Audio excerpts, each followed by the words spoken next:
It's not like any other podcast, coming to you straight from the heartland where investing is told like it is. It's time for Darin Garman's Paranoid Banker Podcast. Hold on, because here comes the next episode of the Paranoid Banker Podcast. Hey there, Darin Garman here, and welcome to this week's podcast where we're going to talk about the subject of work. That's right, work, and why I consider what a lot of people think about work to be total bullshit. And I'm going to give you an idea why that is. I'm also going to tell you why I think I'm right about this, and the vast majority of people are wrong about this. That's right, I'm going to stake my claim to that, and you'll get an idea here pretty soon as to why that's the case. If you have not already checked out my multifamily investment summit, before I get into the content of this week's podcast, you're going to want to do that. Even under the COVID-19 things going on right now, we've been finding that it has just been worth it in a big, big way for investors that are serious about getting involved in not only owning their own multifamily properties, and this is whether they want to do it actively or passively, but also seeing firsthand how it's done, getting involved the right way, the right kind of properties, the right kind of management, and all of the things in and around having a great multifamily property. This is also not only great for those folks that want to just be kind of a casual multifamily investor, but also for those folks that really want to take it seriously and maybe even make a career out of it. So you want to check into this if this is something that resonates with you. There's no cost. It's not like it's a boot camp or a seminar where, there's butts in seats and you're paying to listen to a speaker. It's not like that at all. So www.heartlandinvestmentsummit.com. That's Heartland Investment Summit, all one word.com. Once again, heartlandinvestmentsummit.com. Okay, so let's get into work and why I have a real problem with the way a lot of people look at work. And so what kind of brought this about was I'm doing my newsletter for December. So I'm recording this podcast right now in October. We're getting towards the end of October, actually not too far from Halloween. And I do my newsletters about 2 months ahead of time. So the December issue is done. It's ready to go, and I just finalized it. And one of the articles that I included in there was how appreciative, how lucky, and how thankful I am to have a supportive family. Not only Gina, who's been with me now, she's going on 30, we're going on 35 years married and known each other and been with each other almost going on 40 years now. And how, she's been with me all of the way and supportive through that, but, also my 3 kids too. And so, for those of you that get the newsletter, I'm not going to, spill the beans on everything in the article, but it kind of centered around that. But the first sentence in the article that I will reveal is Darin Garman is a workaholic. Okay, so let me just throw a couple of things out at you just to get you thinking about this a little bit. So what would you think of a guy, and the guy would be me, that lives on a golf course, and I have maybe golfed once on this golf course in the last 5 years. I mean, I live on the course. So the tee box for hole number 2 is a 15-second walk. And I'm not exaggerating. It's a 15-second walk from my back door. But I've golfed on that golf course once, maybe, in the last 5 years. Okay? Here's another example. So I'm with I'm with a contractor this morning going over things a contractor is going to do for me. And I'm recording this podcast, as I said, in late October, but I'm recording it on a Thursday.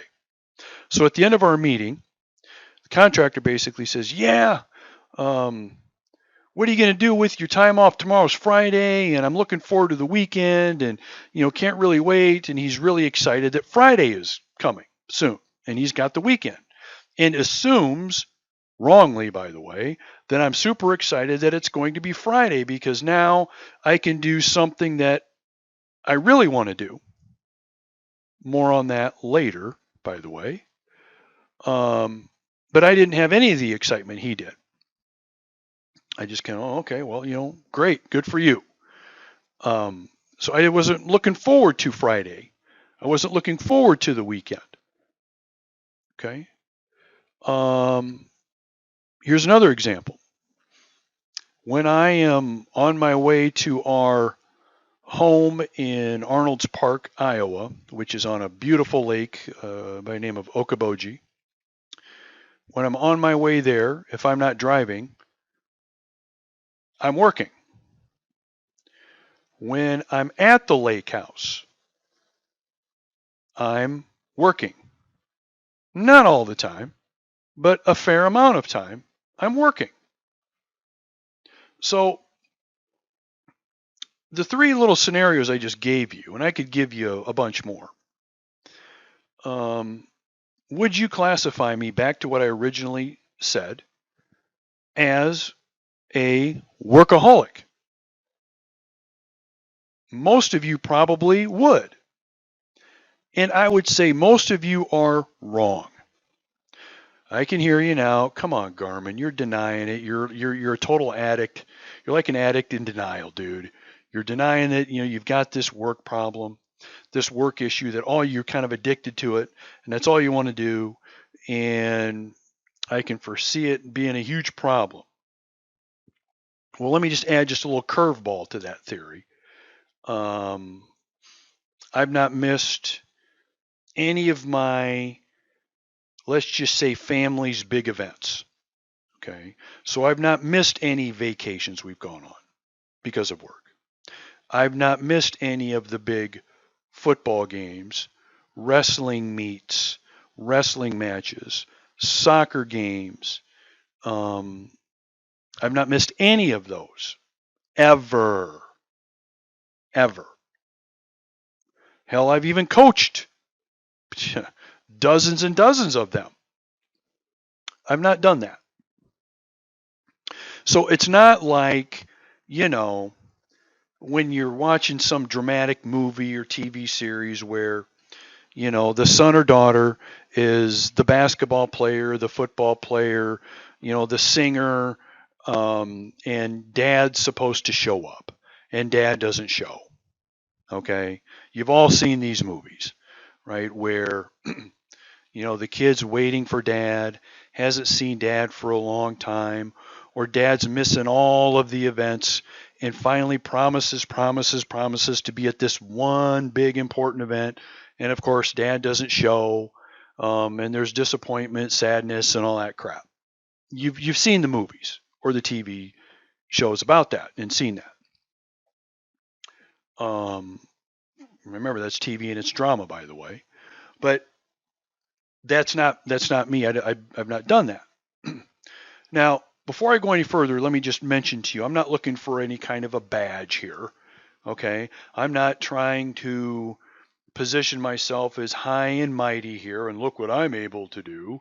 That's not my point at all.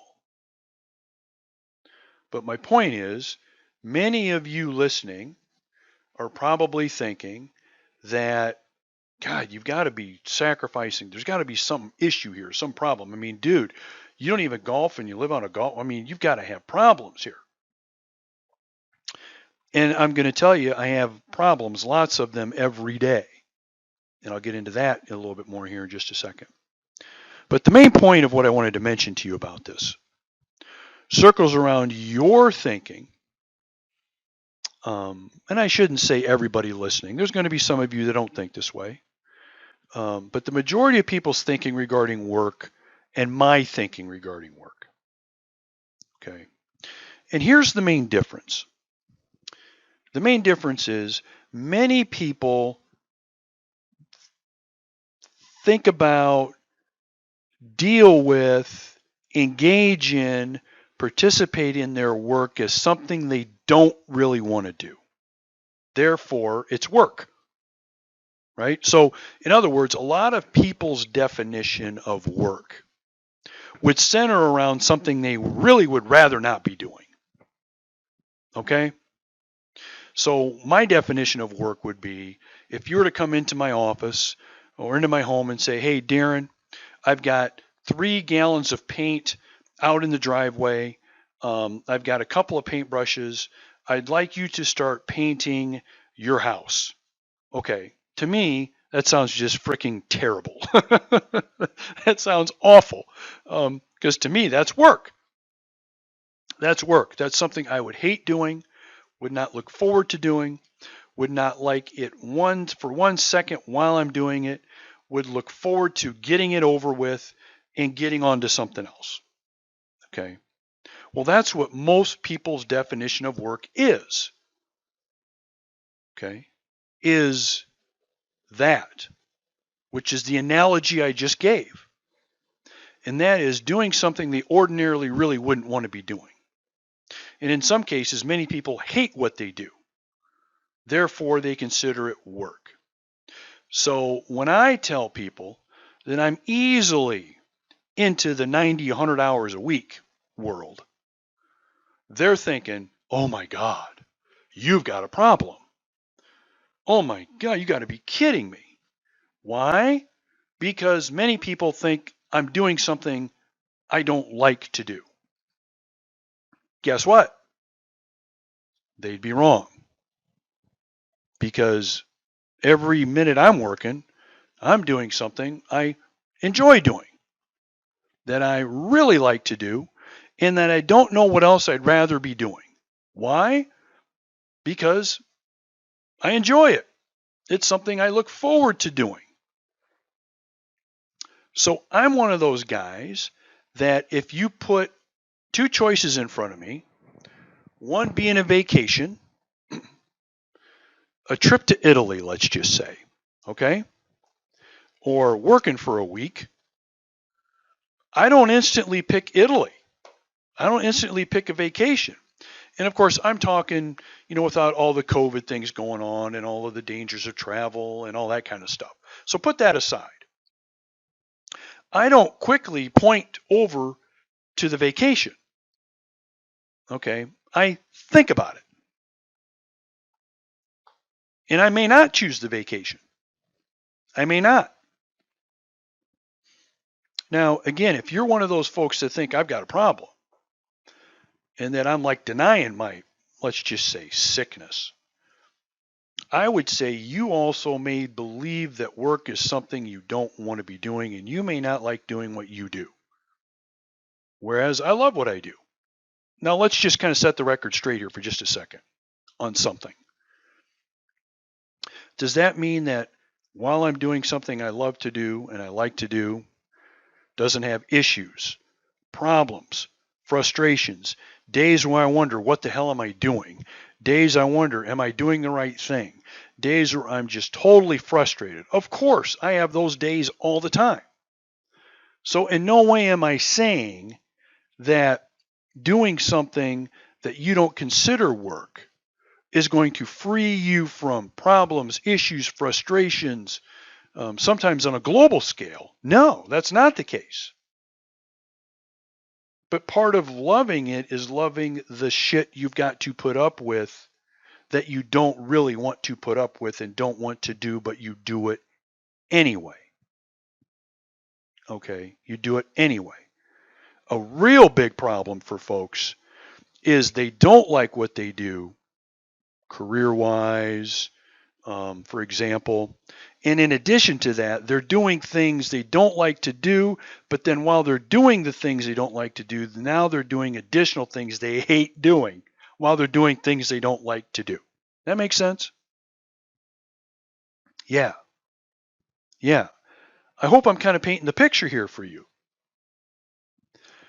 Because if you think about, let's just say financial successful people, and I know money's not everything, I get that. But it is one of the few ways that people really keep score in terms of how successful they are. So let's just use it because it's easy to use. How many of the world's most financially successful people hate what they do? Can you name them? No, you can't. Okay? You can't. Now, they may have issues or problems personally, health wise, those kinds of things, sure. Okay? Because you can, of course, go overboard and love it and be absorbed with it and be into it so much that you could be super, super successful in one area, but another area or a few more areas of your life are a total shit show. Okay? That can happen. That can happen. And there's no right or wrong answer here. This isn't me like being critical of anything. It's just everybody's different. Okay. And so it kind of comes down to me like this.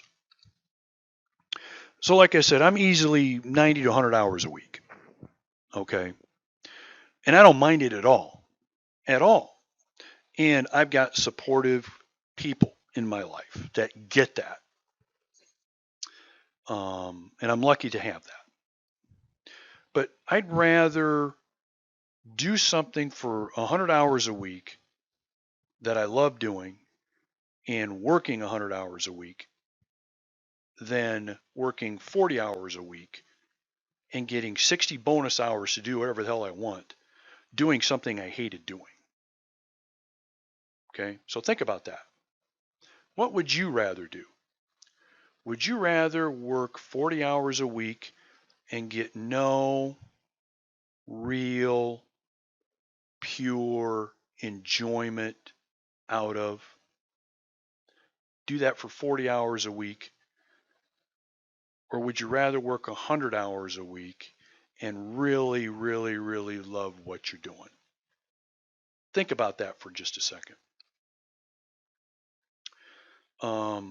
No matter your age, by the way, no matter where you're at, there are things to think about with what I'm talking about here that can apply to you. I think that can apply to you. And so our society, year after year, is slowly getting more towards being anti-work, anti-ambition, anti-achievement, i.e. participation trophies, right? And that's another 5-hour conversation that we won't have now.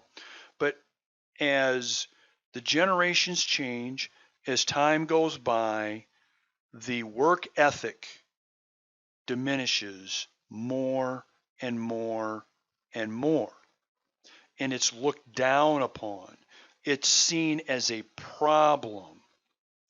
It's seen as something that is not normal. And that's complete and utter bullshit. But it is the thought of the masses, and that's the direction that the masses are slowly going, not only in thought, attitude, but also in what's being legislated and what's being accepted now as normal and as customary, what is not normal and was not customary versus what it used to be like. And I'm talking mainly regarding work, the treatment of it, the attitude of it, and what it used to be and what it is now. So this is really good news for a lot of people, okay? Because the more and more people decide that work is a bad thing, the easier it is for you to be more successful in your chosen career path entrepreneur path, business path, salesperson, whatever it is, whatever field of endeavor you want to pursue, continue to pursue harder, get more serious about. The good news is this really thins the herd in terms of you accelerating through the pack and getting to where you need to be. Again, think about this. Think about what you hear and see around you. And, it's funny because depending on who you listen to, some will say, oh, it's more competitive than ever. It's more tougher than ever to make it, in whatever field or endeavor. I think that's wrong. I think it's a hell of a lot easier than what it used to be because no one really wants to work anymore because it's seen as a problem, as a bad thing, as something that can cause really bad issues and problems in somebody's life. We see it on TV, we see it in movies, we hear about it where, that's all we see, right? And that's the direction that we're going to keep going as a society. So the best way to separate yourself from all of that is to move in the opposite direction and work your ass off in an area, in something you really, really enjoy. No matter your age, doesn't matter. It doesn't matter. So the next time you start thinking about, or someone starts a conversation with you, or maybe even criticizes you about how much you're working, why are you working so hard?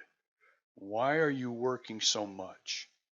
Remember, if it's what you really love to do, to them it's work because they don't or wouldn't love doing it. But if you do, it ain't work, baby. It ain't work. Have a great day, have a great week or weekend. Whenever you've listened to me, we will talk to you later. All right, bye-bye. Thanks for joining Darin Garman's Paranoid Banker Podcast. For investment questions, comments, or to get in touch with Darin, go to www.garmanblog.com. Thanks for joining Darin Garman's Paranoid Banker Podcast. For investment questions, comments, or to get in touch with Darin, go to www.garmanblog.com.